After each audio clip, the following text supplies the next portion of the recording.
Seção 15. Das intimações. Artigo 132. A intimação dos atos e termos do processo ou de expediente administrativo far-se-á, sempre que possível, por meio eletrônico e mediante publicação no Diário da Justiça eletrônico. Parágrafo único. É vedado ao servidor dos ofícios de justiça prestar informações por telefone aos advogados, aos membros do Ministério Público, às partes e ao público em geral acerca dos atos e termos do processo. Artigo 133. Os despachos, decisões interlocutórias e sentenças devem ser encaminhados à publicação no Diário da Justiça eletrônico dentro do prazo máximo de 3 dias a contar da devolução dos autos em cartório. Parágrafo único. O mesmo prazo deverá ser observado para fins de cumprimento da intimação por meio eletrônico. Artigo 134. As intimações de atos ordinatórios, despachos, decisões interlocutórias e sentenças, qualquer que seja o meio empregado, consumar-se-ão de maneira objetiva e precisa, sem ambiguidades e omissões, e conterão: 1. O número dos autos, o objeto do processo, segundo a tabela vigente, e o nome das partes.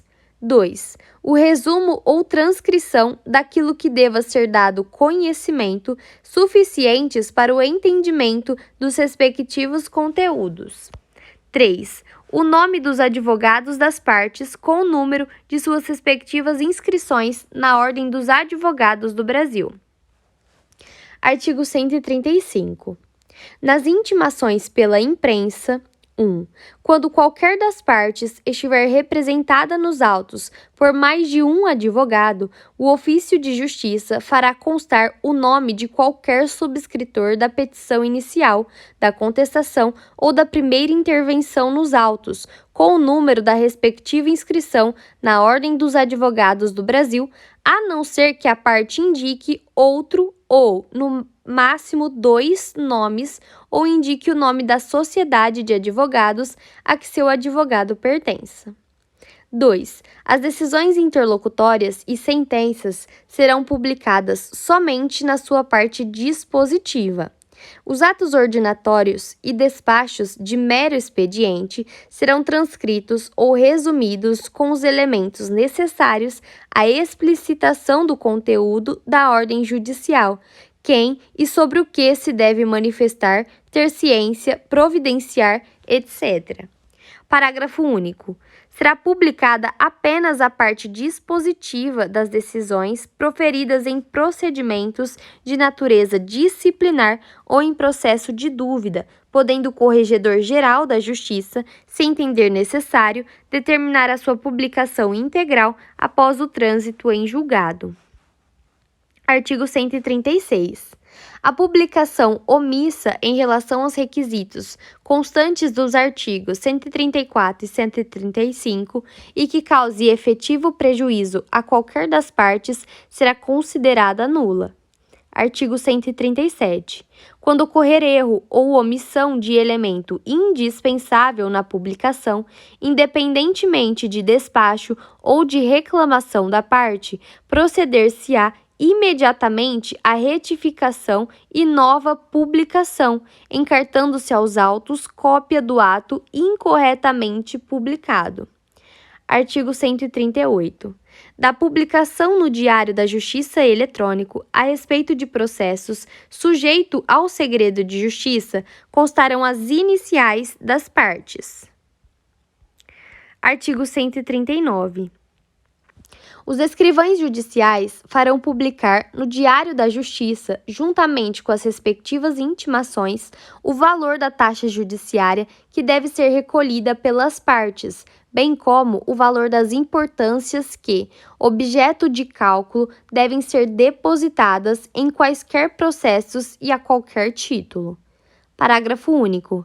Todas as intimações publicadas para que as partes se manifestem sobre cálculos e contas conterão os respectivos valores, em resumo, limitando-se a publicação ao que baste para a perfeita ciência das partes sobre o objeto do cálculo ou da conta. Artigo 140. A publicação de atos ordinatórios, despachos, decisões interlocutórias e sentenças no Diário da Justiça eletrônico será documentada pelo encarte aos autos da respectiva certidão gerada automaticamente pelo sistema informatizado oficial ou, na impossibilidade, pela certidão aposta na mesma folha ao pé ou, se não houver espaço, no verso da folha em que lançado o ato publicado. Parágrafo único. As publicações feitas no Diário da Justiça eletrônico comprovam-se mediante certidão, independentemente da juntada do exemplar impresso. Artigo 141. Das intimações por edital, 1. Extraído o edital, conferido e assinado, serão autenticadas as respectivas folhas com a chancela do ofício de justiça, devendo o escrivão rubricar cada uma delas. 2. As publicações de edital feitas no Diário da Justiça eletrônico, na rede mundial de computadores, no sítio do respectivo tribunal ou na plataforma de editais do Conselho Nacional de Justiça, comprovam-se mediante certidão, independentemente da juntada do exemplar impresso.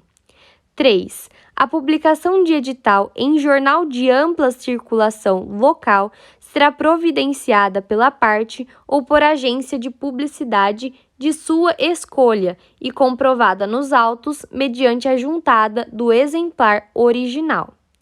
4. A entrega da minuta para fins de publicação, sempre mediante recibo, poderá ser feita ao estagiário ou advogado com procuração nos autos. Parágrafo único.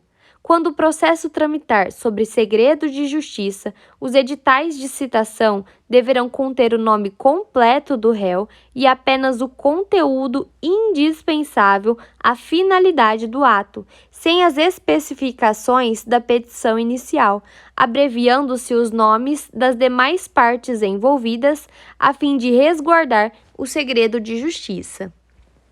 Artigo 142. Caberá aos escrivães judiciais velar pelo adequado cumprimento das normas atinentes às publicações ou às intimações por carta, conferindo diariamente seu teor, sem prejuízo da fiscalização ordinária dos juízes corregedores permanentes.